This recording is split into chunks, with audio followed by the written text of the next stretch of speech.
Hi, everyone. I'm back and I'm with Eva Gregory, and I'm very excited because we're going to talk about business. We're going to talk about success. We're going to talk about how to become a very likable, knowable, trustable person. And I wanted to welcome you, Eva, on the show because I'm excited. This is a good topic for everybody.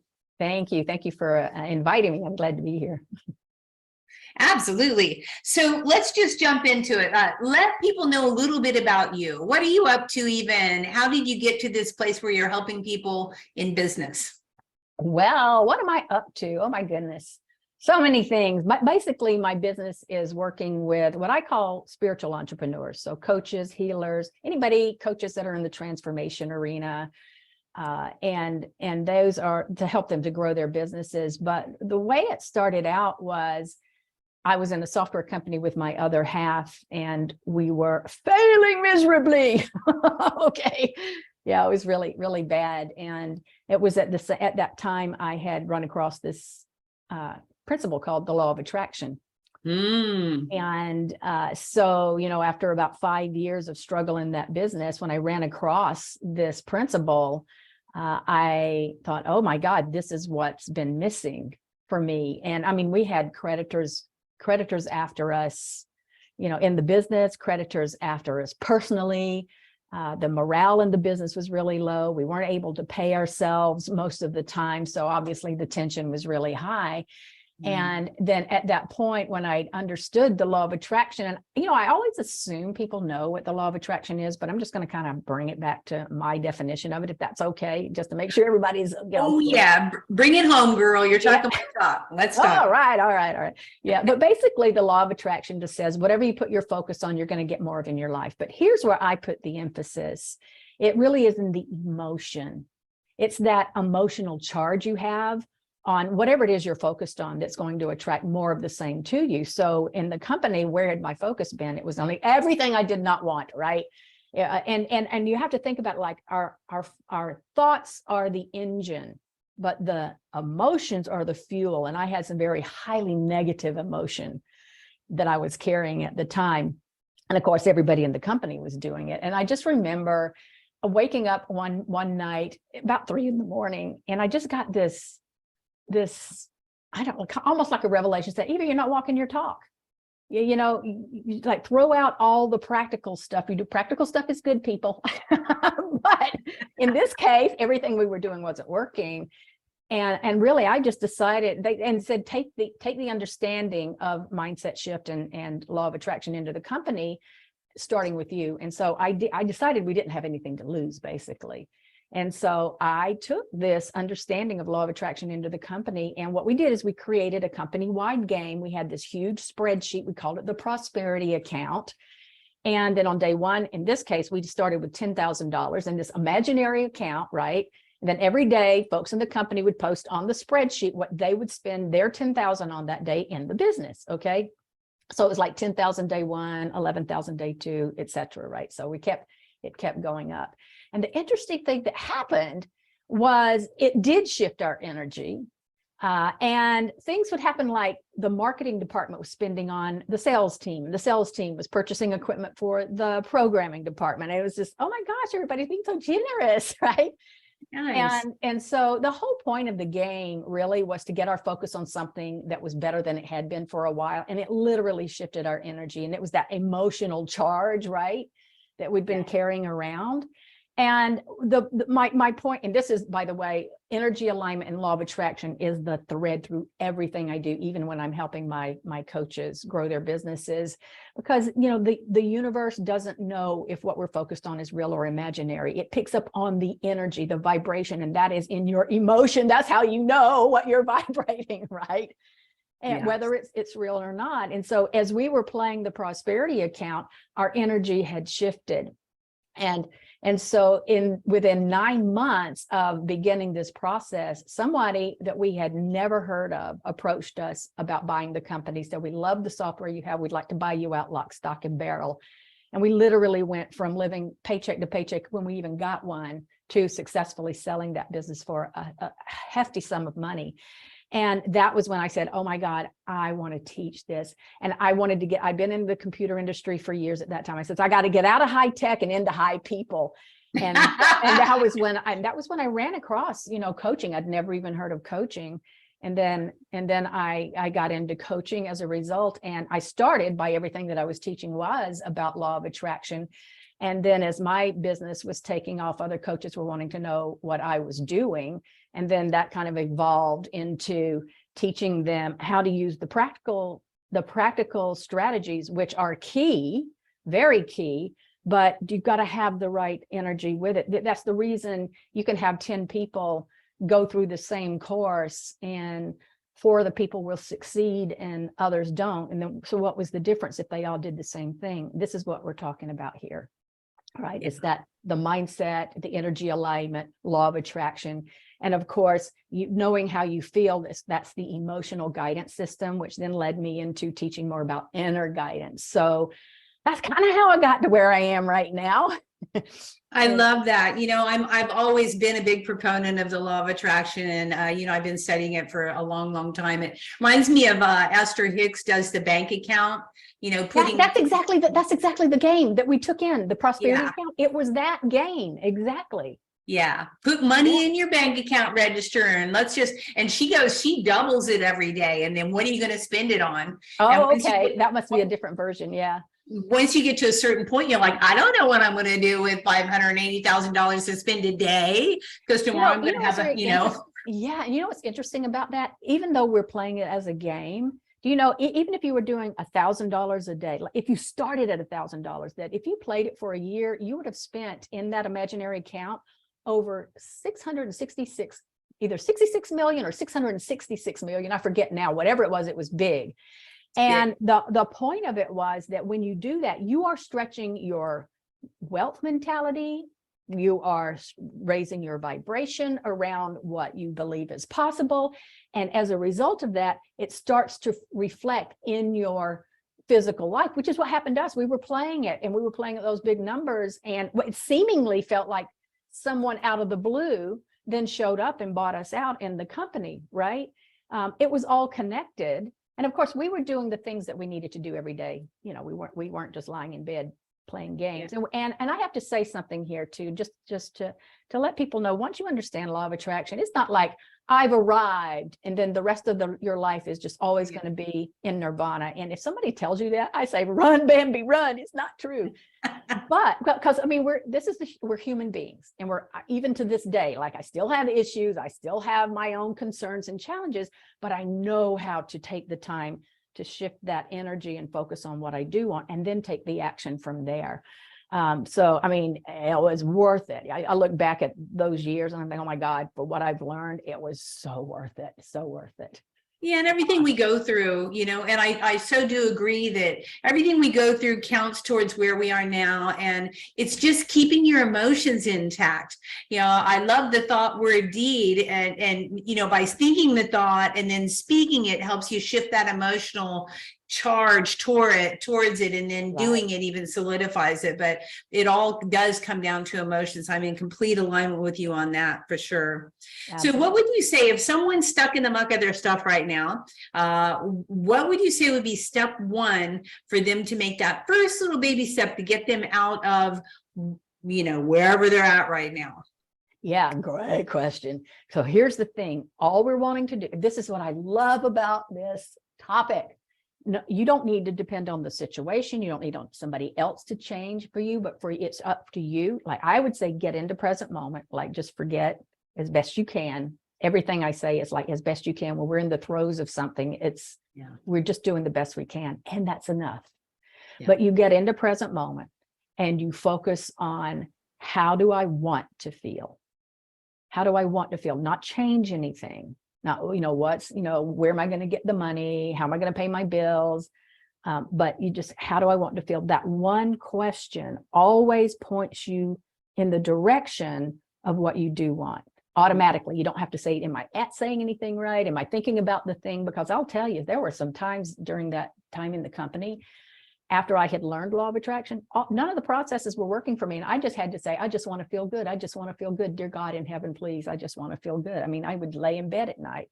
So the question to ask, if you don't know anything else, is just ask, how do I want to feel?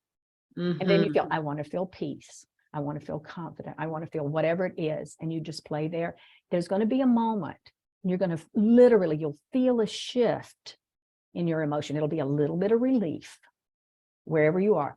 And what that little bit of relief tells you is that if you can do it right here and now, then now you're at a different level. And now if you do it, you could get to the next level. And what that helps you understand is no matter where you are, no matter how low you have gone, right? That if you do this, there's no place you cannot go.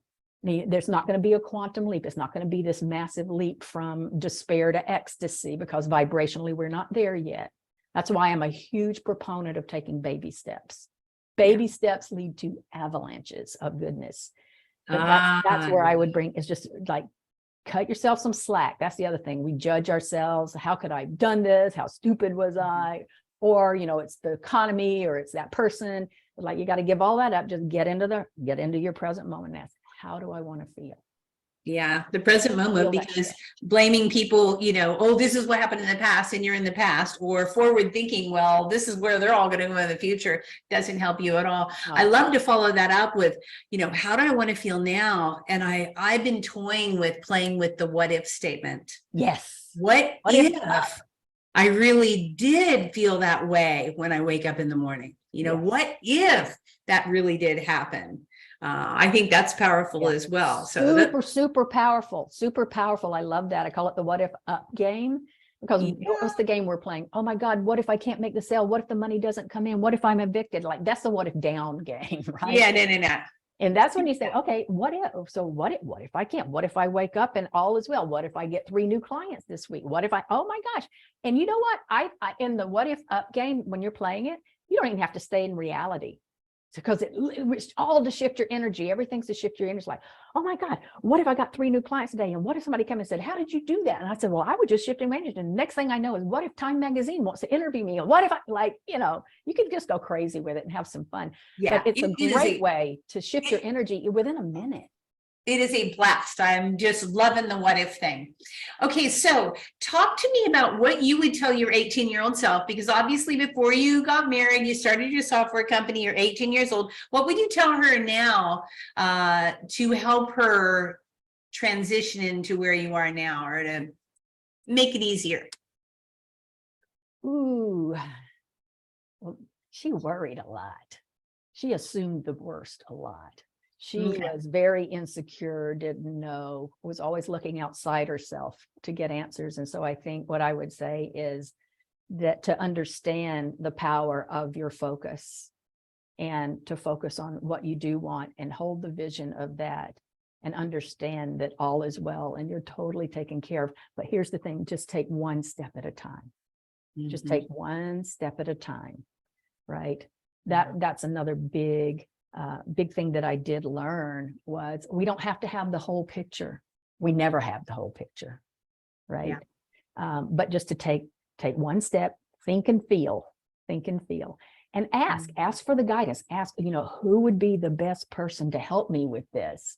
Who would be the best person to help me with my business, to help me with my organization, with, you know, how do we create a business that is, you know, organized and efficient and easy, those kinds of things. And then, of course, what happens is, that's when, watch the serendipities and the synchronicities. That's your guidance. That's your guidance when you're starting to ask these questions. The biggest thing I'd say, though, is I would be saying, hey, just take one step at a time and never give up. Never give up. Yeah. And stop your worrying. For sure. Worrying against forward thinking. So we don't need any of that stuff, right? Yeah. It's a big waste of your imagination, as someone said. Oh, I like that. Yeah, That's I don't remember really who said it, but yeah, it's like, worry is a waste of your imagination. Yes, oh, yes, it is. Yes. Okay, so what's been the most memorable moment in your career so far? Oh my goodness, most memorable.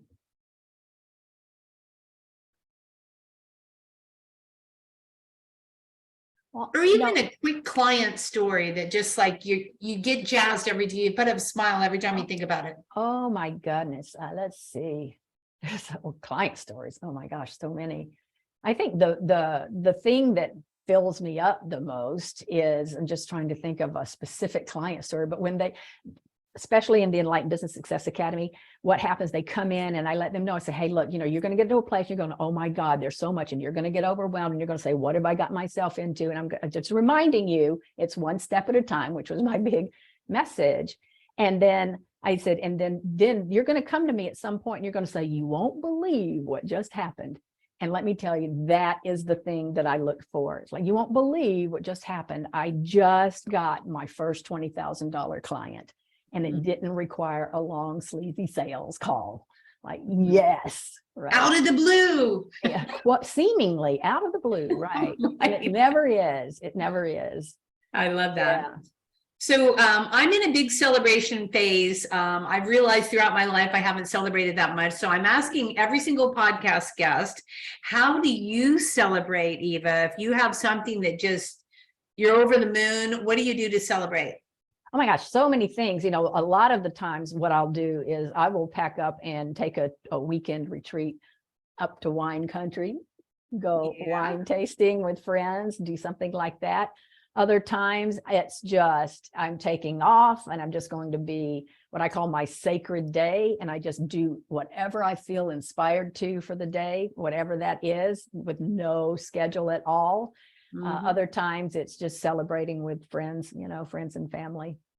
Yeah. But I love to, like, okay, we're going to wine country. Yeah, you're an hour from me, right? You're my kind of girl. I'm like, let's pull out the bubbly. Yes. As you were saying that, it reminded me of the Artist Way, having a date with yourself, which I haven't done that for quite a long time. It's having a day where you don't do anything with anyone except for yourself. Exactly. And you say, what do I want to do today? Just me and me alone. And, sometimes that's a little bit difficult for people, I think. You're like, oh, at least it is for me, because I'm such a people person. I'm like, I don't know what I want to do with me. Yeah. I mean, that's where you want to just have. So what would be the most inspiring thing for me to do right now? Yeah. It can be as simple as, I know a lot of times for me, it's to go out on my balcony and prop up my feet and read a book. And I could be reading that, a book all day. Or it might be to go to the spa. It might be to go get a massage and then to a movie or something like that. But it's just my day and my time for me. That's right. Yeah. Doing what you want, only with no outside influences. Exactly. And I take myself out to meals by myself. I love to do that. Yeah. So, okay, let's talk organizing just for a moment. Yeah, let's do. This is Organize and Energize. Absolutely. So what is your favorite organizing tactic? That's a good one, a tactic or hack that you use that really works for you? Okay, so my favorite organization tactic or strategy is an online one, okay? And that is how I use my Google Calendar, all right? Yeah. So my Google Calendar, I use it as my true north. All right. So if I've gone through, like, let's say I've gone through a strategic planning day and I've set up, okay, these are the things I'm going to do for this quarter and the things that need to get done, then I'm going to allocate different times for different things on my calendar, on my Google Calendar. Okay. But on the Google Calendar, where you have the description, and I guess this is not going to mean a whole lot to people who aren't on Google, but there's a place on Google that you can have a description. So that's where I would put the links to anything I need if I'm going to be working on it, what the steps are that I need to be taking to get these things done. And then when the allocated time comes on my Google Calendar, I go in, I'm working on this thing, and let's say the time runs out and I'm not finished, then I make a note of where I left off. Everything's right there, so that next week, like it's the same time next week, if that's how I've done this, I go in, when I pull the calendar up, exactly where I need to be, the links to what it is, and what needs to be done next is there. I don't have to say, now, where was I? Where's that document? Where did I leave off? None of that stuff. It's all right there, and it's always right in front of me. So that's my biggest favorite one. I love Google Calendar, and I love that you're using it that way. Having the links to documents is like so very important. The average person wastes 3 hours a week just trying to find stuff, trying to find their documents or their links. So having the links right in your calendar is brilliant. Yeah. And so what, and that, speaking to that, I used to keep stuff in Word documents, and now it's up on Google Docs, and because that's where I can just link straight to them and know exactly where I am and what needs to happen next. Yeah, that's super duper smart. And I like the fact that with Google Drive too, that you can share the docs. So, you know, you can edit. Oh yeah, someone. absolutely. You can edit back and forth in real time with the person when you're working on a project together. And that's a really great thing. Yeah. So for those of you who are not on Gmail and Google Calendar and Google Drive, get there because that's where it's at. Get yourself a Gmail address. Although I think more and more everybody has Gmail, but people don't quite know how to use that calendar as good as you do, as well as you do. Yes. That's great. Okay, so talk to me about, I know you have something to download for the audience. What is it that they can get from you that's going to rock their world? Okay, so what I'm going to provide is an infographic, okay? And it's called The 6 Key Elements to Building Relationships in Your Divine Market. And it has the 6 key elements to use in whether you're posting on social media, email, or you're creating a free offer or something like that. So it gives you what those 6 things are to always be remembering. And if you're applying them, it's going to provide a lot of value to whatever it is that you're posting or putting out there to your followers. Fantastic. So we're going to put the link below. And for those who are listening, what is the link if you want to say it or spell it out for us, Eva? Oh. Uh-oh. Well, I think it's evagregory.com. It is evagregory.com /6-key-elements. Perfect. And most of the people are watching anyhow. So, you know, if you're watching and you didn't catch it, if you're listening, go on and watch. And by the way, while you're watching, go ahead and give us a good review. Give us a good thumbs up. Say you love us. And that would be very much appreciated. Awesome. Right? Absolutely. Let's add to the love. Okay. Is there anything that I should have asked you that we haven't covered? Anything that was really on your mind that you wanted to talk about? Basically, I just want to say, you know, for all of us, we kind of live in our little home offices, many of us, and it's easy for us to forget that, you know, it's okay and we're all right. And so I just want to remind people that the sky is the limit. And when you start to doubt yourself, just really come back to that present moment, ask how you want to feel. And just when you come from your heart, you know, this is the biggest thing. I'm going to give you those 6 key elements. Well, when we come from our heart, oh my gosh, and we're offering value of service and authenticity, we're cultivating those relationships with our fellow human beings. That's what we're here to do. And so in those spaces, just understand there's no place we cannot go. Yes, there is no place we can't go. Click your heels, see it as so, believe it. Even if you can't believe it, think about it and feel how it's going to feel. Absolutely. Yeah, feel it. Oh, that's fantastic. I am so happy that you were on the show. I'm glad that we were able to do it. And for those of you, make sure to download your list, because when you're sending out information, when you're sending out to the general audience, it really helps to have these 6 key elements so that you're real, so that you're trustworthy, so that they believe in you. And Eva is a master at doing that through all of her conversations that she has. So I've been following you for quite some time, girl, and you've got it. So thank you so much. And guys, I'll see you next week. And get ready to go get yourself organized and energized. Get a Gmail calendar, get Google Calendar, follow our advice. Thanks, Eva. Thank you.